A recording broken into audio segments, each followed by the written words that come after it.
तो पहले सीए भी आएगा। এই মুহূর্তে সব থেকে বড় আপডেট বন্ধুরা, লোকসভা ভোটের আগেই রাজ্যে শুরু হচ্ছে সিএএ এবং এনআরসির প্রক্রিয়া প্রায় শুরু হয়ে গেছে বন্ধুরা। আপনারা দেখেছেন যে আধার কার্ডের প্রথমের দিকে দেখবেন লেখা রয়েছে, এখন যে আধার কার্ডগুলো বেরোচ্ছে দেখবেন আধার কার্ডের প্রথমের দিকে লেখা যাচ্ছে, স্পষ্ট করে লেখা যাচ্ছে ঘর করে, যে আধার কার্ড কোনো জন্মের প্রমাণ নয়, আধার কার্ড কোনো ভারতের নাগরিকত্বের প্রমাণ নয়। এই দুটার মানে হচ্ছে যে আধার কার্ডকে কোনোভাবেই বৈধতা দেওয়া হচ্ছে না ভারতের নাগরিকত্বের। আপনাকে বার্থ সার্টিফিকেট করতে হবে, সেটাও কিন্তু 2023 সালে কিন্তু আইন পাশ করে সংশোধন করে বলা হয়েছে যে প্রত্যেকের জন্মের সার্টিফিকেট কিন্তু থাকতে হবে। যারা আবেদন যারা করেননি তাদেরকেও করতে হবে, কিন্তু কত সালে পর থেকে জন্মগ্রহণ করলে বার্থ সার্টিফিকেট থাকতেই হবে, এটা কিন্তু আপনাদেরকে আমি আগের ভিডিওতে বলে দিয়েছি।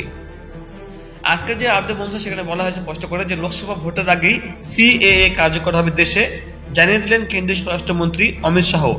সিএএ অনুযায়ী বাংলাদেশ, সিএএটা কি?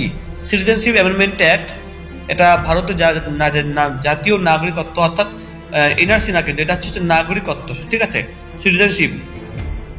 তো এটা তাদেরকে দেওয়া হবে যারা মুসলিম নয়, যারা হিন্দু, সে ভারতের হিন্দু হোক, বাংলাদেশ থেকে এসে থাকুক, ঠিক আছে, পাকিস্তান থেকে এসে থাকুক, অর্থাৎ যারা মুসলিম নয় হিন্দু তাদেরকেই এই নাগরিকত্ব দেওয়া হবে।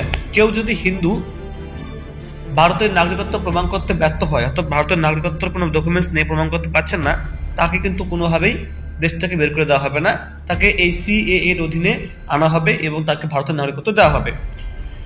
এখানে আরো বলেছে আফগানিস্তানের মতো মুসলিম ধর্মাবলম্বী দেশ থেকে যদি সে দেশের ধর্মীয় সংখ্যালঘুরা ধর্মীয় উৎপীড়নের কারণে এদেশে আশ্রয় চান, তাহলে তা দেবে ভারত, মানে ভারত তাকে নাগরিকত্ব দেবে। এই মতো অবস্থায় যদি ভারতের কোনো হিন্দুদের যদি কোনো প্রমাণপত্র না থাকে, তাহলেও তাকে কোনো ব্যবস্থা নেওয়া হবে না, কোনো ক্যাম্পে পাঠানো হবে না বা দেশ থেকে বের করে দেওয়া হবে না। আসামে আপনারা দেখেছেন যে প্রায় কত হাজার মানুষকে ক্যাম্পে পাঠানো হয়েছে, ডিডিসি ক্যাম্পে পাঠানো হয়েছে, এবং প্রায় 1 লক্ষ 2 লক্ষের মতো কেস সুপ্রিম কোর্টে পেন্ডিং আছে, প্রায় 36,000-এর মতো মানুষকে আসাম থেকে বের করে দেওয়া হয়েছে।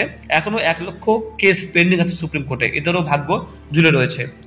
লোকসভা ভোটের আগে দেশে সংশোধিত নাগরিকত্ব আইন সিএএ, যেটা 2019 সালের ডিসেম্বর মাসে পাশ হয়েছে বন্ধুরা, রাষ্ট্রপতি সাইন দিয়ে দিয়েছে এবং এই আইনটাও পাশ হয়ে গেছে, প্রায় নিয়ম না হওয়ার কারণে কিন্তু এটা বন্ধ হয়ে রয়েছে। ঠিক আবারও কিন্তু সেটার জন্য কিন্তু ঘোষণা করে দেওয়া হয়েছে বন্ধুরা। তো দেখুন, একটা কথা আপনাকে বলে রাখি প্রথমত, যে সিএএ কার্যকর হওয়ার আগে কিন্তু দেশে এনপিআর চালু হবে। এনপিআর অর্থাৎ জনগণনা কিন্তু অনলাইনে হবে। তাই সিএএ এবং এনপিআর নিয়ে একটা সমস্যা রয়েছে, কোনটা আগে হবে সেটা কিন্তু দেখার পালা। শনিবার তিনি বলেছেন যে লোকসভা ভোটের আগেই সিএএ কার্যকরের বিষয়ে বিজ্ঞপ্তি জারি করা হবে।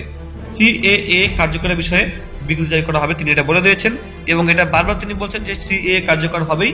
2019 সালে দ্বিতীয়বার ক্ষমতায় এসে সিএএ পাশ করেছিলেন নরেন্দ্র মোদী সরকার।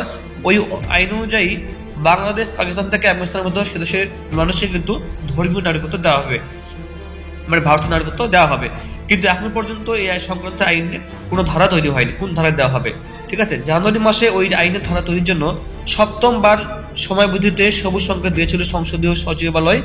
সরকার সূত্রের খবর, সেই কাজ শেষ হতে চলেছে।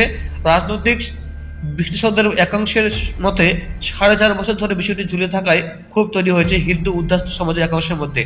লোকসভা ভোটের আগে তা প্রশমনের উদ্দেশ্যে সিএএ কার্যকরে সক্রিয় হতে পারে মোদী সরকার।